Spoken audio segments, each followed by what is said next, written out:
Kanani Briggs with the Curtain team here today with Cheri Bartlett of Space Inc.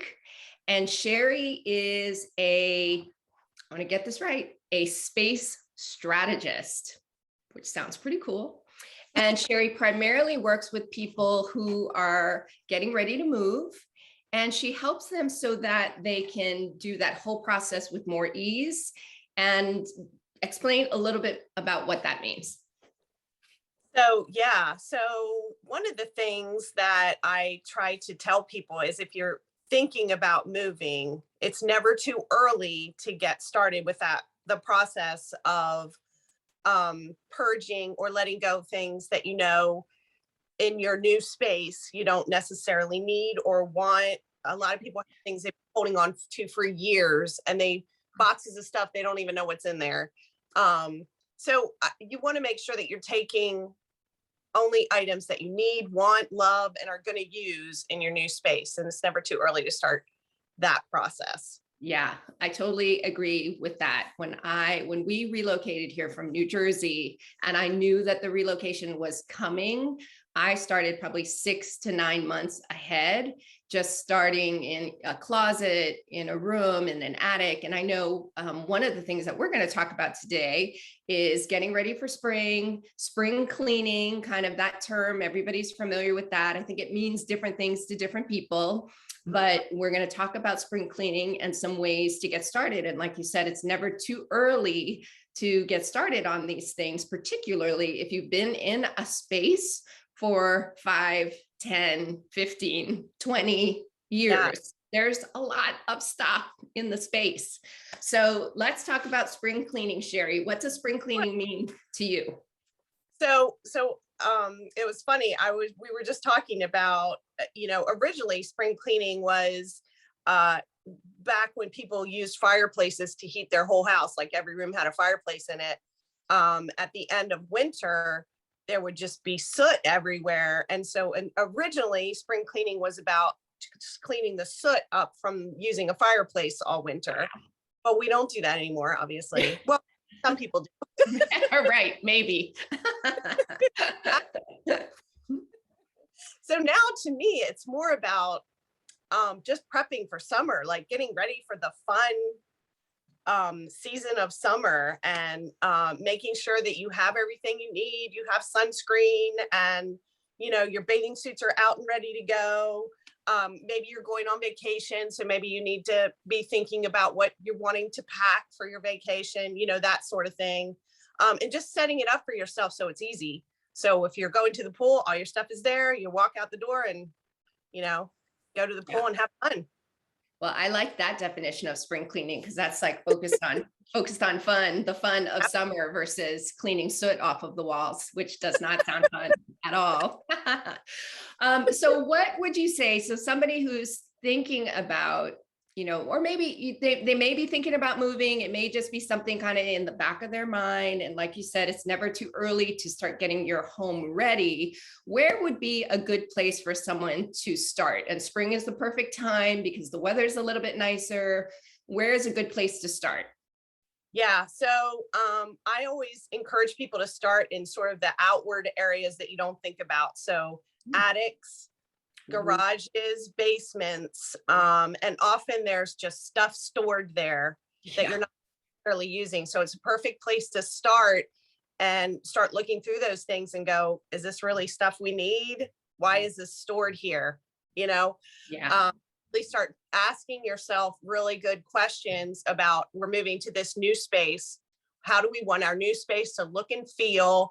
And how do we want to use it? So do these items fit into that picture? That's great. Now, I know we've talked before. One of the things that's paralyzing for a lot of the clients that I work with when they're thinking about selling is they look around their home and they're just overwhelmed. They don't even know where to start because there's so much stuff and they don't really know. How do you help clients get over that overwhelm and kind of into taking some action? Yeah. I think the best way, there are a couple different ways you can go about it. The best way is for you to especially if you're thinking about moving, get excited about, hey, I'm going to be moving into this new house. And what do I want this new house to feel and look like? And how am I going to be using it? And just kind of, if you sit and write all of that down, like you get into this really good feeling place about it. And it helps motivate you to do maybe the stuff that's in your mind is feeling overwhelming to you.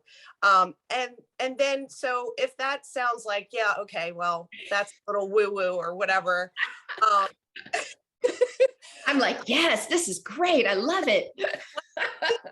To me, I love it. I'm like, oh, that gets me so excited to think about the end result or the new space or whatever. That gets me all excited. But even if you just kind of go, okay, I'm just going to go into the attic or the basement or whatever room you decide, and you start doing something. Just throw the garbage away, or open a box. Even if you're thinking in your head, I'm just going to open this one box and that's all I'm doing, and whatever, just open the one box and get started. And often the momentum of that will just start carrying you, and even though you just were going to open one box, you end up opening 5 boxes instead. Right. Just do something little that feels pretty good. Yeah. Maybe it doesn't feel that great, but just keep it small for yourself so it's accomplishable. I don't think that. Yeah. And then that momentum hopefully will carry you into, oh, I can do this. I've got this. Yeah. Right. Yeah. So you said 2 things in there that I think are key. So one was kind of have an end in mind, kind of have a vision of what you want. So even if you're not planning to move, but you would love to get rid of the, I'm going to say crap, in your basement or in your family room or in your pantry. So just envision what it would look like and how you're going to feel every time you walk into that space, like a pantry, like my pantry. I need you right now for my pantry. Every time I walk in there, I'm like, I should do this. I should do that. I should do this. And all those feelings of I should, they make you feel bad. They like squish you down, squish you down, squish you down because you're not doing it. So it makes you feel bad every time you see it. But if you just do a little bit, like, okay, I'm going to start on the lower level of my pantry and just work on one shelf each time. So starting small. So those were the 2 things. Having kind of a vision of what you want it to look like in the end and how that's going to feel for you. And then starting small where you can accomplish a little bit. You not have to take on this huge task that's going to take days and days. You can just set aside a little bit of time and just work on it. And like you said, the momentum, oftentimes you feel so good about the little bit that you've done that you want to do a little bit more. So I know that you work directly with clients, and I've put you in touch with clients. And there are some times where as a client, it's just so much that you just can't even you don't even know how to start.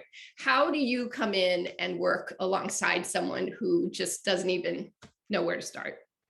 Yeah. So what we usually do is we just take a tour of the house, and they kind of show me everything, where the areas are where they feel like they need help. I usually write all of that down or put it in my notes on my phone.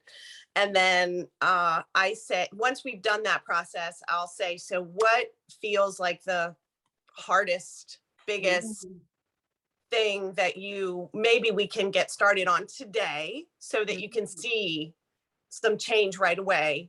And then we do that. And they're usually always so appreciative, excited, feeling relief already, before I've left that day.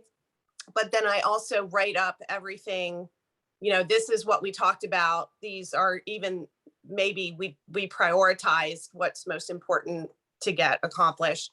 Even that piece, people just go, wow, like now it's all there. It's clear what would be done and what next steps would be. And most people really appreciate that, whether they hire me to come back or decide they're going to do it themselves and just a little bit at a time. they love that, having that sort of map, I guess you could say. Yeah. So Yeah. it's kind of giving them a plan. So like you said, whether they choose to kind of do it yourself and get it done, they have at least a roadmap of what they need to do, which oftentimes is all that people need. It's just like, tell me what to do and I'll do it. But if I have to sit here and try to figure out what to do, it's going to take me forever, or I'll procrastinate it and never do it. So that is helpful. Or if they decide, you know what, it was so valuable to have you here for those couple of hours to look how much we did in that short period of time. Yeah. I need you, even if you work alongside of me, to be like my partner to get this done. So that's awesome that there's kind of those different paths that you offer. So I do want to let our clients know that if you are thinking about listing your home, Cheri is now part of our team and will come out complimentary of the curtain team. She will come out for that initial consultation and help you get started and help you create that roadmap of where do I start? What do I do? What things need to be done? What do I want to get done? She will help you do that. So that is now part of something that we are offering to our clients at the curtain team. And so we're thrilled to be working with Cheri. So any other kind of last tips that you want to give people as they're thinking about spring and spring cleaning? Anything else that you want to share? I think the thing that I've run across the most with people is that we just have too much stuff. So true. Like as soon as you get into it, people realize like, I don't need to have 35 mugs. Like I'm never gonna 35 mugs. Cheri, I love my mugs. On you too. I mean, maybe you are a person that's going to use 35 mugs, but there are other parts of your house where you just have too much stuff. So when you open a drawer, you want to be able to look in the drawer and see what's there so that you can use what's there, as opposed to you just threw a bunch of stuff in the drawer because that's what the drawer's for in your mind. And now you open the drawer and you don't know what's there and you have to dig through. It's stressful in your mind and it takes up too much time. So I feel like when I help people purge, that is one of the best things for people, because we just have so much stuff and we're not using it. And it's not elevating our life in any way. It's just there. Right. And so speaking of purging, because I'm so glad you brought that up, because that is something that, again, people don't know, well, how do I get rid of this stuff? What do I do? What are some of the ways that you help people, and what are some of the options to help people get rid of valuable stuff and then maybe not as valuable stuff? Okay. Yeah. So the valuable stuff, we'll start there. If you have furniture particularly, and home decor, stuff like that, Facebook Marketplace is a great place to take care of that. And that is a service that I offer as well. I can help you with Facebook Marketplace. I will post everything, and that way it's one less thing you have to handle, especially if you're getting ready to move, because there's a lot going on. Yeah. So if you have stuff you just are wanting to let go of, clothing, even small household items like mugs, for example, I, as part of my service, will take them to Goodwill for you, and I'll get the receipt, or I get the receipt back to you. But if you have a passion for some specific charity that has a thrift store or something along those lines, you might want to do a little bit of research, find out what they take, and you can even hire somebody to come pick your stuff up and take it. Right. There's an app online called TaskRabbit, and you can hire people to do like a delivery service for you. So they can come to your house and pick up whatever you want to donate. And again, that's just another thing that's off your plate and you don't have to deal with. There are a few places that will come and pick things up. One that I know of is the Kidney Foundation. Okay. You have to set that up ahead of time. So again, you have to, be mindful of that. And there are some little smaller places that will probably do that, but that's going to require a little bit more effort on your part to like figure out who and where and when and all that. So it depends on how much effort you want to put into it and what feels, you Right. know, important to you. Yeah.